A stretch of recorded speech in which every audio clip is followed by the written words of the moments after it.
और थोड़ा सा इसमें हम जिक्र कर दे रहे हैं। प्रतिरोध का मतलब क्या होता है या वैद्युत प्रतिरोध का मतलब क्या होता है, इलेक्ट्रिक रेजिस्टेंस इंग्लिश में कहते हैं।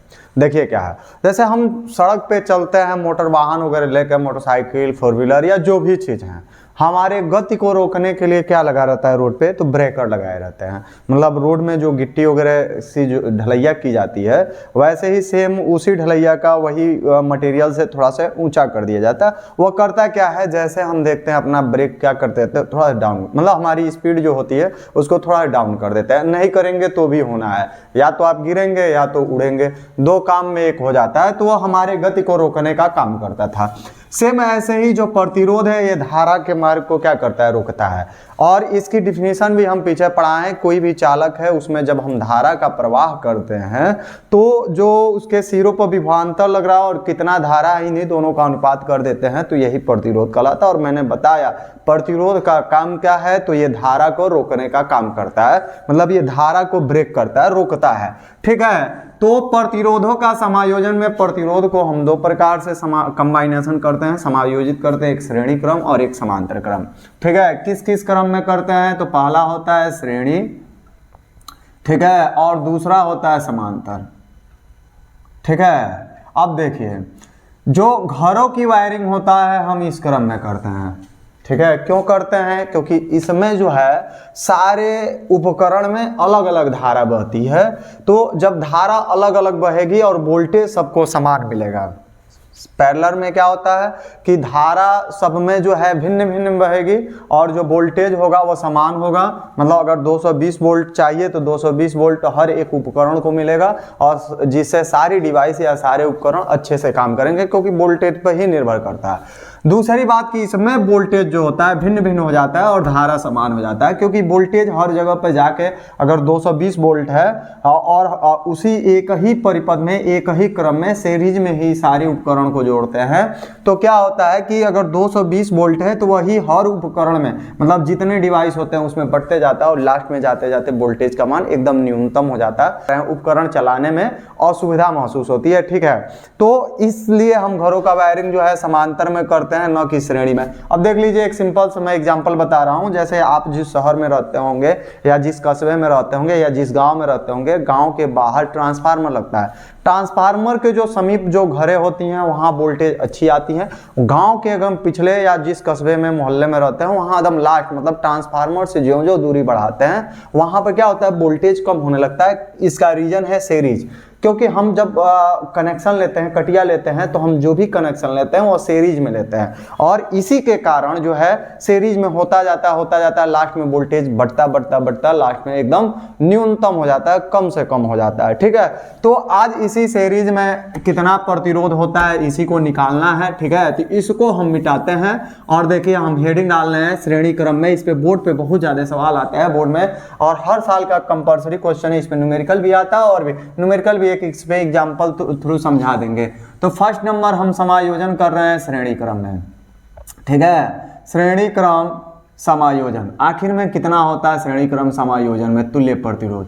ठीक है, मान लीजिए हम 3 या 4 जो भी प्रतिरोध ले रहे हैं, कितना है वो लेना है। ठीक है, मान लीजिए हम 3 लेते हैं। एक पहला है, एक बल्ब ले लिए, एक फ्रिज ले लिए, एक पंखा ले लिए।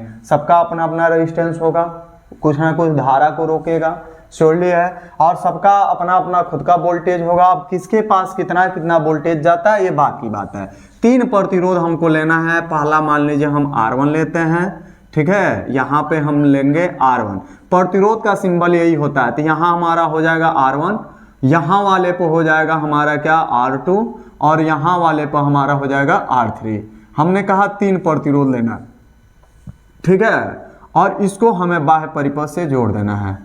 कितना वोल्टेज देना है, भी एक प्लस एक माइनस। हम जानते हैं कि परिपथ में जो है वैद्युत सेल और विद्युत वाहक बल वगैरह जब पढ़ाई जाती है, और वह एक चीज़ है आंतरिक प्रतिरोध, तो उसमें बताई जाती है कि परिपथ के बाहर जो धारा बहता है वह प्लस से माइनस की ओर जाता है, मतलब इधर से और इधर के तरफ जाएगा, ऐसे इस टाइप का। मान लीजिए यहाँ हम पॉइंट रखें ए और इस सिरे का नाम रखें हम बी। टोटल इसके बीच रेजिस्टेंस कितना होगा, धारा एक ही जाएगा सबके पास, वोल्टेज भिन्न हो जाएगा। इसका अपना खुद का वोल्टेज होगा V1, इसका अपना होगा V2 और इसका अपना होगा V3। यही रीजन है यही रीज़न है कि गांव में एकदम पिछले टोले में जो है या पिछले मोहल्ले में वोल्टेज एकदम कम जाता है, जिससे हमारी उपकरण कोई काम नहीं करता है। क्यों? क्योंकि हम सीरीज में ऐसे तार जाता है, ऐसे जोड़ते जाते हैं और वोल्टेज एकदम बढ़ता जाता है, लास्ट में जाते जाते एकदम न्यूनतम वोल्टेज हो जाता है, जिससे हमारी उपकरण काम ही नहीं करता। हम परेशान हो जाते हैं आखिर में क्यों ऐसा हो रहा है। हम सोचते हैं बिजली कम आई है, ये हुई, ऐसा नहीं होता है। क्योंकि जैसे जैसे दूरी बढ़ता है लोग उसमें जोड़े जाते हैं, कटिया जोड़े जाते हैं और वोल्टेज का मान कम होता जाता है। धारा जाएगी, धारा में कोई कमी नहीं होगी, ठीक है। तो ये हमारा हो गया।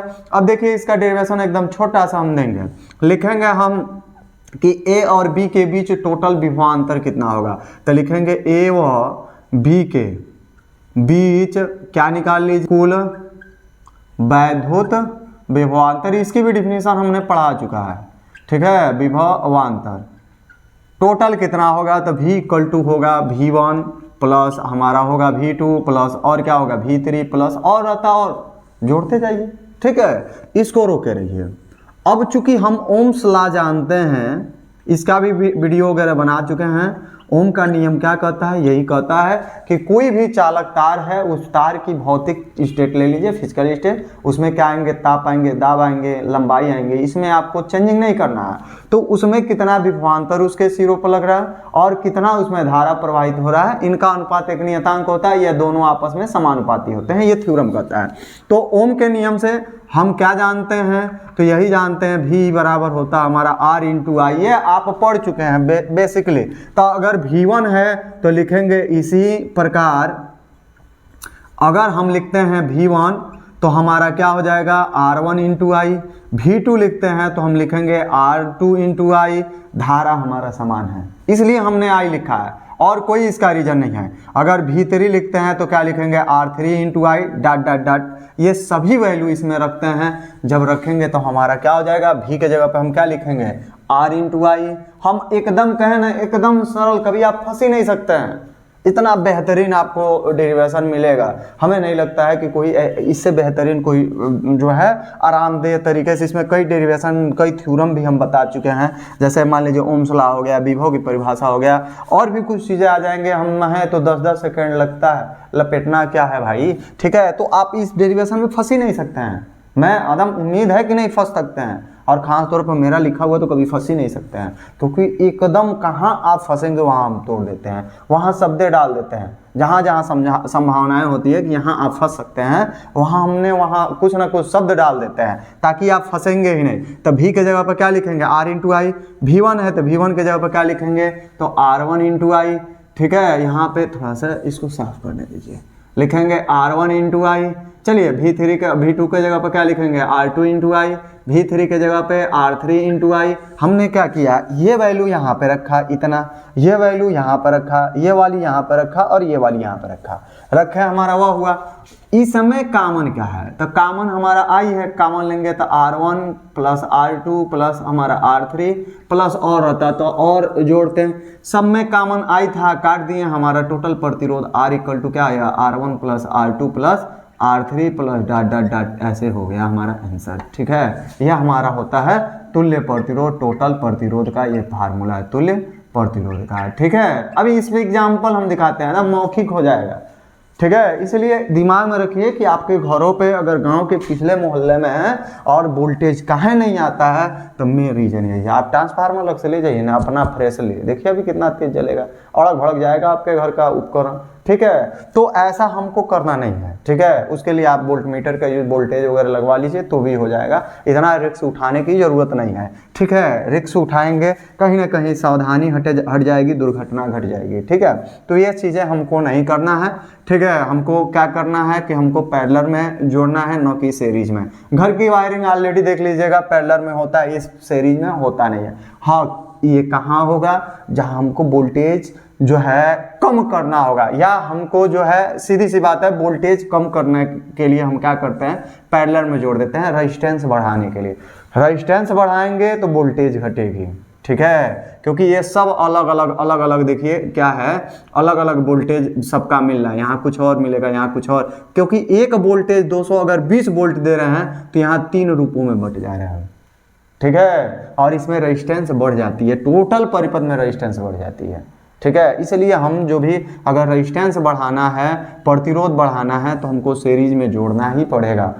ठीक है। ये क्या करेगा, धारा को रोक देगा, धारा को कम करता है, वोल्टेज को घटा देता है। ठीक है। जैसे वोल्टेज को घटाएगा, हमारा जितना हम चाहेंगे, जैसे मान लीजिए हाई वोल्टेज, उसको कम करना है। जैसे हम चार्जर यूज करते हैं, चार्जर कितने पे काम करता है, 220, 240, इसी पर ना काम करता है। और बाहर जब निकलता है, जब मोबाइल में उसको खोजते हैं, तो जिस पिन के पास होता है वहाँ बहुत आएगा तो 5 वोल्ट आएगा, और उसका जिप लगा देखिए ना, झुंझुनाएगा नहीं तो वो नहीं काम करेगा। इसीलिए करता है, उसमें ये उपकरण लगाए रहते हैं सब।